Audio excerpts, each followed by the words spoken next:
Hey guys, back again, and this time I'm here with a video that I want to turn into like a monthly series, which is a what am I playing slash what have I played in the month of blank. So for this month, June 2024, I want to go through the games I've finished this month, games that I'm playing this month, and kind of just give that as like an update, build some discourse around, so we can all just talk about what we're enjoying currently. So yeah, let's get into it.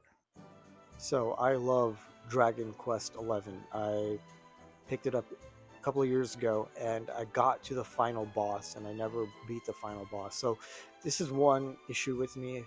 Uh, I will play a game, I'll get to the final boss and I'll be like, okay, I'm at the end of the game, I can beat it whenever I want. I'll put it on hold and sometimes I'll get so busy with something else that like months will pass by, and I'm the type of guy, if I don't play a game in more than a couple of months, I feel like I have to replay the game. So I ended up replaying it this time with Dragon Quest 11S. I got about like 50 hours in. I was only halfway through. I did so many side stuff. It was just enjoying my time because I think the game is phenomenal. And again, I put it on hold. It's been several months since then, and I'm kind of like, I'm going to replay the game. And it's one of those games that I genuinely can say it's one of my favorite of all time. I think that the developers did a phenomenal job with it. It feels like a true adventure. I'm interested in the world. I'm engaged with the main character as well as all the other characters, the party members. I enjoy all of them. I think the game looks phenomenal, and I love that it's a turn-based game because nowadays the idea is that turn-based is kind of boring or it's all about action RPGs. But I'm glad Dragon Quest XI went back to the formula, made it basic, made it simple, but the execution of it is what's important. And that's what I can say about Dragon Quest XI. It doesn't do anything new, but what it has and what it does, it executes on better than almost anything out there on the market currently. So I genuinely enjoy Dragon Quest XI-S. I don't mind that this is like my third time, technically speaking, playing through the game, because I love it that much. It is an incredible journey.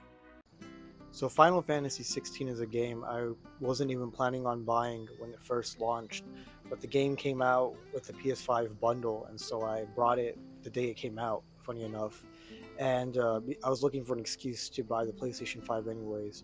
And within maybe less than 10 hours, I ended up dropping the game. I just felt I couldn't get immersed in the story and the characters and the world, and I eventually came back a year later. There was a lot of DLC, there was expansion, and I was like, you know what? I want to experience the game.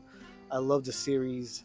I may not have liked the direction of the game in the past few, and of the past few games, but I owe it to the series to try it out.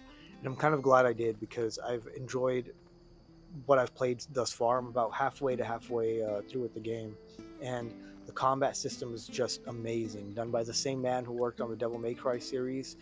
It's snappy, it's quick, flashy, engaging. Just a wonderful combat system.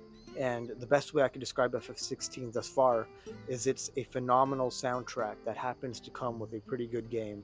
So even if you don't play the game or get the game, just listen to the soundtrack. It is spectacular. But I am at the point where I am losing a bit of interest in the game. I know with FF16, it's like once you hit, there's a certain point where it feels like the interest that you have in the game kind of goes down, and I'm at that point. So hopefully the game can kind of bring me back. I am halfway through, so we'll see if this phenomenal soundtrack, the great combat system, can make up for the parts where I feel the game kind of lacks. So in my previous video, I mentioned that I had just beaten Kingdom Hearts 2, and I wanted to go to Kingdom Hearts 3, but a lot of people were saying that you need to play Birth by Sleep to really understand where the story goes. So I picked up Birth by Sleep, and when I was going through YouTube and just looking at what other people had to say, I was quite surprised that the feelings were kind of negative. When I was a kid, I thought Birth by Sleep had like a lot of reviews that were praising it and stuff. I didn't play the game as a kid. Well, that's what I thought. So I picked it up, and I've been playing it. And within the first hour, I actually wanted to kind of drop it. I didn't like the combat system. I felt it was much slower than what Kingdom Hearts 2 had done. And of course, the PSP hardware, you're looking at a bit of more limitations than you would on the PS2. But they slowed the combat down. The camera angle was lowered to the point where sometimes the camera can go a bit haywire depending on where you are with the enemies. Sometimes it's a bit hard to see who you're fighting and stuff like that. But now that I'm about 15ish hours in, maybe a bit more, I beat Terror's side of the story. I'm currently going through Ventus's. I really like the game. I really do. I think the combat system, I've gotten used to it, and I have to keep in mind that Kingdom Hearts 2's combat system as well kind of started off a bit slow, and it took time for it to get to the point where it went.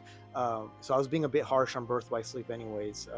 I like the combat system. It is slower, but it's a bit more technical in the way that you have to use your decks, and you have to build decks, and you have to use those to fight the enemies. And I will say that Birth by Sleep probably has my favorite Disney worlds in any Kingdom Hearts game. I genuinely think that I like the fact that the worlds are different than the previous games. You have Cinderella, you have Sleeping Beauty, you have Lilo and Stitch, or rather just Stitch.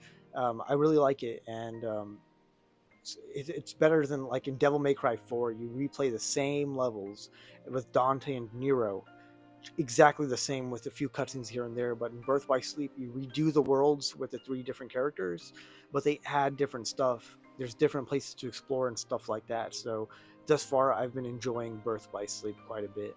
So I mentioned beating Final Fantasy 13 earlier this month, and I immediately picked up on Final Fantasy 13 too, and I did it with the plans of eventually completing the entire trilogy.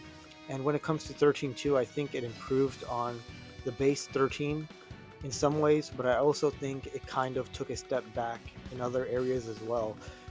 Where I think it excelled, I really like the story. I think the story in the base game was stronger, but I think the execution in this game was stronger. And this game is all about time traveling, and of course, because just the nature of time traveling stories involves a lot of concepts and confusing ideas where it's easy to get lost. And I'm at the point now where I'm almost done with the game and I'm kind of lost. So I've already kind of accepted the fact that I might have to come back and replay the game. I might have to go around, watch some recaps and stuff like that. But I've enjoyed the story for what it is so far. But I really do think they've taken a step back with the combat system. Paradigm shifts are still there, but it's been incredibly simplified. The game is quite easy. It's taken away the planning aspect that was in the first game. It's still there, but it's much less. And the game's a bit sloppy in some areas as well. You'll if you play it, you'll know what I mean. And but the game's more explorative. It's not a death march to the end. The side quests are better, which isn't saying much because 13 side quests were pretty much just basic average hunt quests. That's all they were. But I've liked 13.2 thus far, and I can't say I enjoy it more than the first game, but for what it is, I think it's a pretty decent sequel. Hironobu Sakaguchi is probably my favorite individual from the entire gaming industry. He is the man behind Final Fantasy, the entire series, Dragon Quest. You go on and you'll see his name. He is such an integral man for Square and just in video games in general. And so when he left Square and he started Mistwalker, I had to try out the games he was releasing, and one of them was Blue Dragon. So I didn't play it as a kid when it came out, but I got the game and I play it now. And honestly, it's kind of disappointing, which I know some people don't want to hear. So I originally got to like the third disc on my first play about a year ago, maybe a bit more, and I kind of just dropped it. I wasn't interested, and now I've picked it back up and I'm going through it. I'm on the first disc. It's a weird game because Akira Toriyama, the artist for Dragon Ball Z, R.I.P., he did the art for this game, and you would expect with his cartoony sort of expressive artwork, the games, the character models, and the way the game looks in general, they would try to replicate that. But the game kind of went for a almost real look instead, and I feel like there's like a clash in that sense. I think the game should have looked more like Tales of Vesperia, which also came out on Xbox 360 as an exclusive, I think, here in the West at least. And that's the kind of anime aesthetic this game should have gone for, but it went for a very realistic. I mean, the graphics are great, but just the look of the game is something I feel like it should have been way different. and everything else about it is just kind of bland. I'm not really interested in the world or the characters, and I think this might be Nobuo Uematsu's weakest soundtrack thus far, which I don't say, with good feelings, because Nobuo Uematsu is such a phenomenal composer. There's some great tracks on this, don't get me wrong, but I think just in general, from top to bottom, it might be his weakest. Now, I know I've kind of attacked the game a bit, but I'm not saying the game's bad. I'm just saying it's really mediocre. And I'm at the first disc. Maybe as I continue going forward, I'll see some differences. But as of right now, I can't say I'm thoroughly enjoying this experience. And to top off the list will be the game that I completed this month.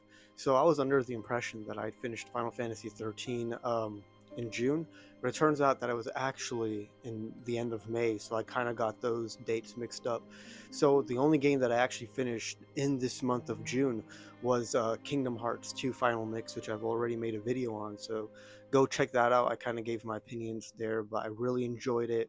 Thought it was fantastic. The story was great. The emotional moments all hit. The combat was fantastic, and I give it 4.5 stars out of 5. So there you guys have it. Those are the games I am currently playing, slash replaying, slash replayed. I plan on making this a monthly series, kind of just updating you guys on that. And the reason why is I just think it's a fun way to kind of talk back and forth, right? Kind of put out what we're playing, have that discourse around it. So I want to hear what you guys are playing, what you guys replayed. What are your thoughts on the games I'm currently playing? Do you guys kind of disagree with some of the stuff I said?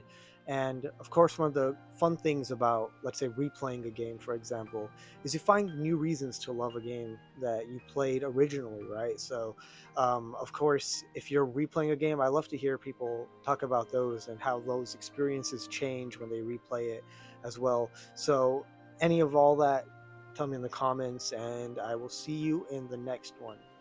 Peace out.